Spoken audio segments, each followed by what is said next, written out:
Brief summary of the story. Gafur was a poor farmhand of the Kasipur village.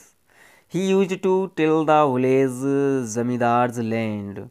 In return for his labor, he used to get a little of paddy and some straw for his wool. He lived in a little mud hut built in a corner of the Jamidar's land. The Jamidar used to charge rent for it.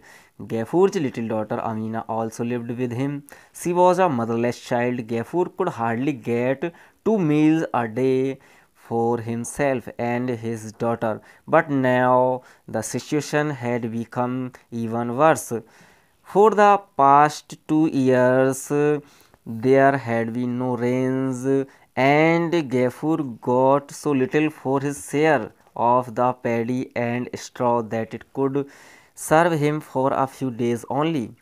He had nothing to feed his bull, whom he lovingly called Mahesh. The drought was so severe that there was not a blade of green grass anywhere. There was not even any water to drink. To keep his bull alive, Gafur would sometimes take a little straw from the thatched roof of his hut and give it to Mahesh. Amina would often object to it, saying that the hut would crumble in the coming rainy season. One day, getting desperate with hunger, the bull broke loose from its rope and entered the grounds of the Zamindar. It ruined the flowers and also hurt the Jamidar's daughter.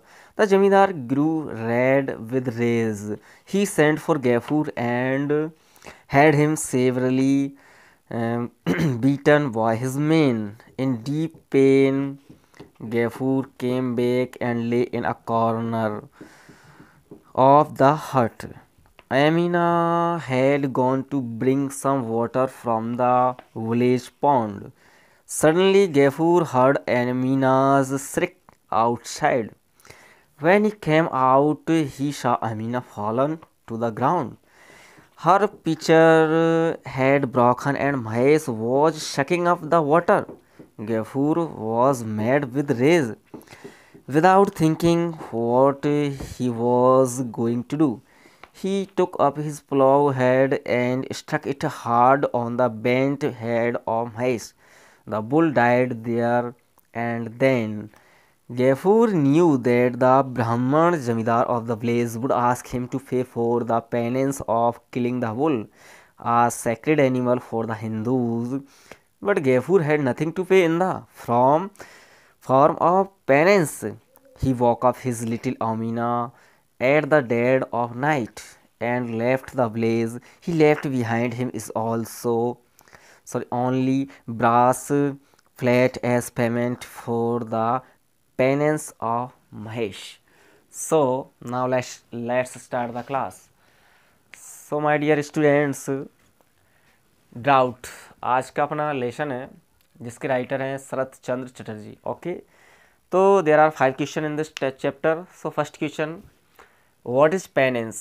What is penance. Penance mean यहाँ पर प्रायश्चित. Okay, तो एक minute. Penance, penance mean what, प्रायश्चित. Okay, यानी कि प्रायश्चित क्या होता है. Why did Gafur think of doing it. और गैफूर ने इसको करने के विषय में क्यों सोचा था. तो देखिए, पेनेंस यानी प्रायश्चित, इज यानी होता है, एन यानी एक, एक्ट यानी कार्य, दैट यानी जो, वन यानी एक व्यक्ति, डज टू फील महसूस करता है, सॉरी यानी क्या होता है अपने आप को शर्मिंदगी महसूस करता है, गलती फील करता है, फॉर सम मिस्टेक किसी गलती के लिए. Okay, Gafur had killed his bull with a plough head. Gafur had killed, Gafur ने मार दिया था, हिज बुल यानी अपने बैल को, with a plough head. Plough head mean क्या होता है, हल्का फाल, हल्का फाल. ओके, नेक्स्ट, सो यानी इसलिए, ही यानी उसने, थॉट यानी सोचा, ऑफ डूइंग इट इसको करने के विषय में, किसको, प्रायश्चित, पेनेंस को करने के विषय में. नाउ सेकंड क्वेश्चन, डिस्क्राइब यानी वर्णन करो द टू टाइम्स, दो समय का, दो बार, जब, वैन यानी जब, गैफूर लॉस्ट सेल्फ कंट्रोल, गैफूर ने खो दिया था. लॉस्ट मीन क्या होता है, खो दिया था. क्या, सेल्फ कंट्रोल मीन क्या होता है, आत्म संयम. Okay, next question, sorry answer. One day Amina tells, एक दिन अमीना कहती है, टेल्स मीन कहती है, गेफूर से, दैट यानी कि there is no food, there is no food भोजन नहीं है, और वाटर और ना ही जल है, इन द हाउस यानी घर में। गेफूर लूजेज, गेफूर खो बैठता है, सेल्फ कंट्रोल यानी आत्मसंयम, and slaps her, slaps mean क्या होता है, थप्पड़ जड़ देता है, क्या जड़ देता है, थप्पड़ जड़ देता है। So next line, then he strikes, फिर वह दे मारता है, हिज बुल यानी अपने बैल को, विद अ प्लाव हेड, एक हल्के फाल से, एंड किल्स हिम, और उसको जान से मार देता है। वाट kind of life did poor Amina lead right from her childhood, यानी कि किस प्रकार का जीवन, वाट काइंड ऑफ लाइफ यानी किस प्रकार का जीवन, did poor Amina lead, did poor Amina lead, did lead यहाँ पर पास्ट इंडेफिनिट का सेंटेंस हो गया, अफर्मेटिव का ये, तो किस प्रकार का जीवन बिताया था, लीड यानी बिताया था। Okay, right from her childhood, right यानी क्या होता है, ठीक अपने बचपन से। ओके, ये अपना क्वेश्चन पूछ रहा है कि अमीना ने किस प्रकार का जीवन बचपन से अपना बिताया था। तो देखिए, Amina was Gafur only daughter, Amina थी गैफूर की एकमात्र पुत्री। Okay, she was 10 years old, वो 10 साल की थी। सी वॉज अ मदरलेस चाइल्ड, वह थी एक माँ विहीन पुत्री, मतलब उसकी माँ नहीं थी। सो यानी इसलिए, she had to do, had to do, यहाँ पर हैड टू डू मीन क्या होता है, किसी चीज़ पर जोर देने के लिए इसका यूज किया जाता है। सो यानी इसलिए, सी हैड टू डू, इसलिए उसको करना पड़ता था, ऑल हाउस होल्ड कोरेज, ऑल यानी सभी, यानी कि पूरा का पूरा, हाउस होल्ड मीन क्या होता है, घरेलू, और कोरेज यानी क्या होता है, वर्क, इसलिए उसको घर के पूरे घरेलू पूरे काम से करने पड़ते थे। At such a small age, ऐसी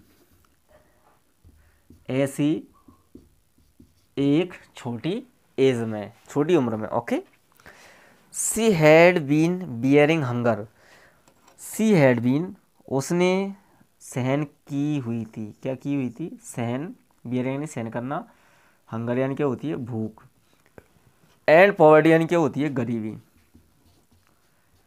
सिंस यानी कब से, हर बर्थ यानी अपने जन्म से। ओके, अपने जन्म से, मतलब वो है सहन कर रही थी, हैडविन यानी कर रही थी, वह सहन कर रही थी भूख और गरीबी अपने जन्म से। Next question, why did Gafur lose his temper, यानी कि गैफूर ने खो दिया था, क्यों अपना टेम्पर, टेम्पर यानी क्या होता है, आपा, अपना होश, एंड किल महेश, और महेश को मार दिया था। गैफूर्स डॉटर अमीना, गैफूर की बेटी जो थी अमीना थी, एंटर्ड यानी प्रवेश किया था उसने, द कॉटेज यानी कुटिया में, कैरिंग यानी क्या होता है, कैरिंग लाते हुए, अ पिक्चर यानी कि एक मटका, ऑफ वाटर यानी जल का, यानी गैफूर की बेटी अमीना ने कुटिया में प्रवेश किया था एक मटका लाते हुए जल का। द थर्स्टी बुल यानी कि प्यासा बैल, खेम रनिंग, खेम यानी आया, रनिंग यानी दौड़ते हुए, टू वर्ड्स हर यानी उसकी तरफ, किसकी तरफ, अमीना की तरफ, एंड थ्रू हर डाउन, और उसको नीचे पटक दिया था। एट दिस यानी इस पर, गैफूर लॉस्ट हिज टेम्पर, गैफूर ने खो दिया था अपना आपा, एंड स्ट्रक और दे मारा था, स्ट्राइक की सेकंड फॉर्म आ गई यहाँ पे, स्ट्रक, स्ट्रक यानी दे मारा था, द बुल यानी बैल को, विद हिज प्लाव हेड, अपने हल्के फाल से। The bull died in no time, बैल को मरने में समय नहीं लगा, तुरंत ही वो मर गया था। Why did Gafur not sell Mahesh at the cattle market, यानी कि गैफूर क्यों नहीं बेच पाया था महेश को एट द कैटल मार्केट, यानी कि मवेशियों के बाजार में। आंसर देखिए, गैफूर लविंगली कॉल्स, गैफूर प्यार से कहता है, पुकारता है, हिज बुल यानी अपने बैल को, महेश यानी कि गैफूर अपने बैल को महेश कह करके पुकारता है। ही ट्रीट्स, ट्रीट्स यानी क्या होता है, व्यवहार करना, यानी कि ही ट्रीट्स, वह व्यवहार करता है, हेम यानी उसके साथ, लाइक हिज सन, अपने बेटे के जैसे। फॉर हिज सेक, सेक यानी क्या होता है, खातिर, सेक यानी कारण, कुछ भी मान लीजिए यहाँ पे, तो फॉर हिज सेक यानी उसके खातिर, ही सफ़र्स, वो सहन करता है, वो पीड़ाएं भुगतता है, मैनी अ टाइम यानी अनेक बार। Being unable to feed the bull, being यानी क्या होता है, होना, अनेबल यानी क्या होता है, असमर्थ, ओके, टू फीड यानी खिलाने में, यानी कि बैल को चारा खिलाने में असमर्थ होने के बावजूद नहीं कारण ही डिसाइड्स वो निर्णय कर लेता है टू सेल इट यानी इसको बेचने के लिए। ही फाइंड्स वो देखता है इट इम्पॉसिबल ये तो असंभव है टू पार्ट यानी अलग होना फ्रॉम द बुल यानी बैल से, सो ही कैंसल्स द डील इसलिए वह कैंसिल कर देता है, रद्द कर देता है, निरस्त कर देता है। डील यानी क्या होता है, सौदे को। ऑल दिस सोच और इन सब से पता लगता है हाउ डीपली गैफूर लव्स महेश कि कितनी गहराई से गैफूर लव करता है अपने महेश को। सो माय डियर स्टूडेंट्स मिलते हैं नेक्स्ट वीडियो लेक्चर में। Take care.